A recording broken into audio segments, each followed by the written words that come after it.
Hello, আসসালামু আলাইকুম। আনিশাস kitchen থেকে আমি আবারও চলে আসলাম আপনাদের মাঝে। আজকে আমি নিয়ে আসলাম নতুন একটি রেসিপি। আজকে আমি করে দেখাবো পাবদা মাছ ভুনা রেসিপি। এটা আমি সিলেট থেকে খেয়েছিলাম, আমার কাছে এত ভালো লেগেছিল, সেটা আজকে আপনার সাথে শেয়ার করলাম। প্রথমে আমি একটা প্যান নিয়ে নিয়েছি। যখন প্যানটা আমার একটু গরম হয়ে আসবে, আমি তেল দিয়ে দিব। আমি এখানে তেল নিয়ে নিয়েছি 1/3 কাপ।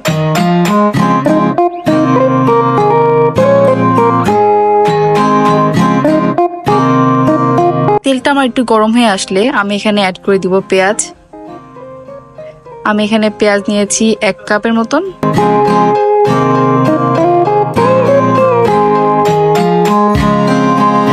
পেঁয়াজটাকে আমি একটু ভাজা ভাজা করে নেব।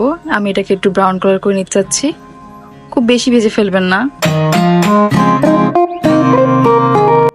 আমি যখন সিলেটে ঘুরতে গিয়েছিলাম, আমি ওখান থেকে এই পাবদা মাছের রেসিপিটা খেয়েছিলাম। আমার কাছে এত মজা লেগেছিল, সেটাই আজকে আমি আপনাদের সাথে শেয়ার করছি। আশা করছি আপনাদের কাছে অনেক ভালো লাগবে। আপনারা যদি কখনো সিলেটে ঘুরতে যান, অবশ্যই 5 ভাই না হলে 5 যে কোনো একটা হোটেল থেকে এই রেসিপিটা খাবেন, বলবেন যে আসলে মজা ছিল অনেক।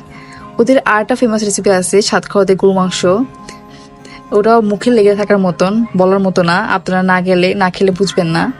আমি গরু মাংস রেসিপিটা দিয়ে দিয়েছিলাম সাতক্ষীরা দিয়ে, আপনাদের সবার কাছে অনেক ভালো লেগেছিল। তো যখন আমার পেঁয়াজটা একটু ভাজা ভাজা হয়ে যাবে, তখন আমি এখানে অ্যাড করে দিব আদা রসুন পেস্ট। এখানে আমি আদা রসুন নিয়ে নিয়েছি হচ্ছে 1 টিস্পুন। আমি দুটো একসাথে বেটে নিয়েছি।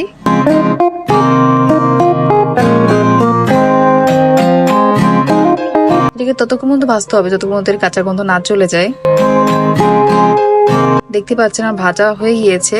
এরপর আমি এখানে শুকনা মশলাগুলো অ্যাড করে নেব। এখানে আমি দিয়ে দিয়েছি হলুদের গুঁড়া। আমি এখানে হলুদের গুঁড়া নিয়েছি 1.5 টিস্পুন। মরিচের গুঁড়ো আমি দিয়ে দিব এখানে 2 টিস্পুন।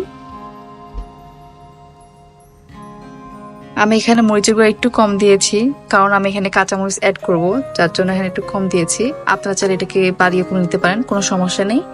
এরপর আমি একটু পানি দিয়ে মশলাকে ভালোভাবে কষিয়ে নেব। আমি তেলের মধ্যে প্রথমে 2টা মশলা অ্যাড করেছি এই কারণে, যাতে আমার কালারটা খুব সুন্দর আসে।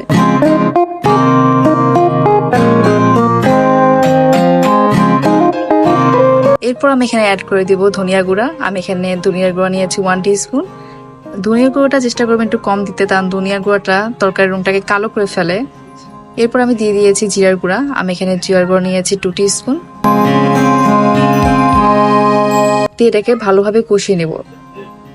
মশলাকে যতভাবে ভালোভাবে কষাবেন, আপনার রান্নার টেস্ট তত বেড়ে যাবে। এই জন্য মশলাটাকে ভালোভাবে কষিয়ে নেবেন সবসময়। এরপর আমি এখানে অ্যাড করে দিচ্ছি লবণ। লবণটা স্বাদ মতন। প্রথমে আমি একটু কম লবণ দিয়ে দিব, পরে যদি লবণ লাগে আমি আবারও দিব।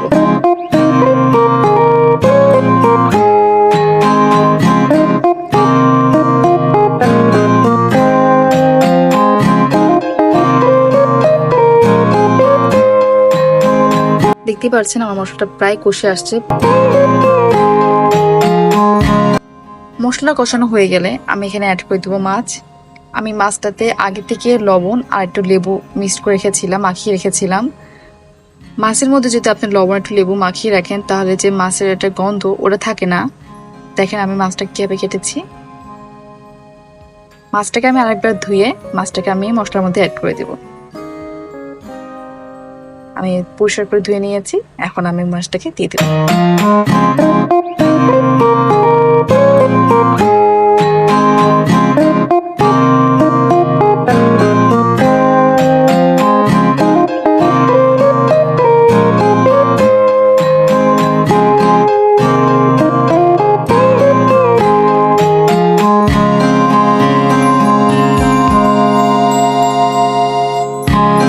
এরপর মশলাকে আমি ভালোভাবে মাছের সাথে মিশিয়ে নিব।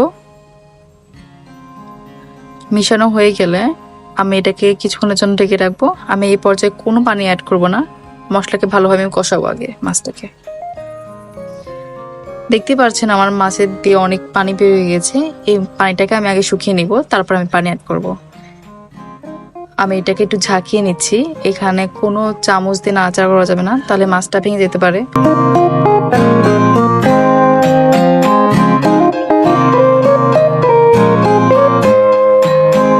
আমি হালকা একটু চামচ সাহায্যে এটাকে একটু করে নিচ্ছি যাতে কোনোভাবে না লেগে যায়।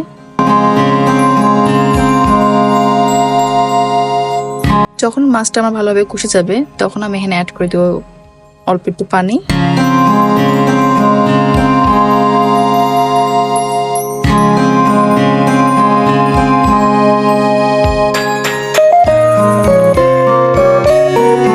পানিটা একটু বুঝে অ্যাড করবেন, কারণ পানি যদি একটু বেশি দিয়ে ফেলেন তাহলে হয়তো বা মাছটা খুলে দিতে পারে, তো ওইভাবে ব্যালেন্স করে পানিটা দিবেন।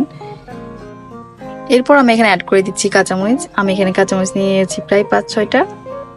আপনারা ঝাল বুঝে নেবেন, অনেকে আছেন ঝাল কম খেয়ে থাকেন, অনেকে বেশি খেয়ে থাকেন, তারা বুঝে অ্যাড করবেন এখানে। এরপর আমি ঢাকনার মুখটা কিছুক্ষণ জন্য লাগিয়ে রাখবো। এখন আমি ঢাকনার মুখটা খুলে দেখতেই পাচ্ছেন ঝোলটা প্রায় কমে আসছে। এই পর্যায়ে আমি অ্যাড করে দেবো এখানে পেঁয়াজ বেরেস্তা। এটা পুরোটাই অপশনাল, আপনারা না দিলেও কোনো সমস্যা নেই, আমি শুধু একটু টেস্ট বাড়ানোর জন্য দিয়েছি। এটাকে আলতোভাবে একটু নাড়াচাড়া দিয়ে নেবেন, ভুলেও এটাকে জোরে নাড়াচাড়া দিবেন না, তাহলে মাছটা ভেঙে যেতে পারে।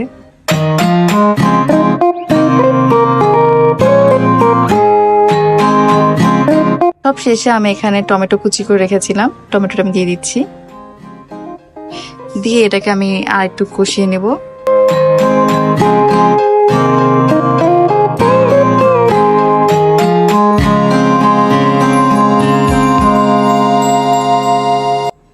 আমার রান্না প্রায় শেষ পর্যায়ে, দেখতে পাচ্ছেন আমার তেলটা প্রায় উপরে আসছে। তেলটা যখন আপনার উপরে আসবে তখন বুঝবেন আপনার রান্না কমপ্লিট। এখন আমি এটাকে একটু পরিবেশন করে দেখিয়ে দিচ্ছি। দেখতেই পাচ্ছেন কতটা মজার হয়েছে। আশা করছি আমার রেসিপিটা আপনাদের কাছে অনেক ভালো লাগবে। ভালো লেগে থাকলে অবশ্যই আমাকে কমেন্টে জানাবেন, লাইক দিতে ভুলবেন না। আর যারা যারা এখনো লাইক সাবস্ক্রাইব করে দেন নাই, অবশ্যই আমাকে লাইক সাবস্ক্রাইব করে দিবেন। আমি আবারও নতুন কোনো রান্না নিয়ে আসবো। আজ এই পর্যন্ত, সবাইকে ধন্যবাদ, ভালো থাকবেন।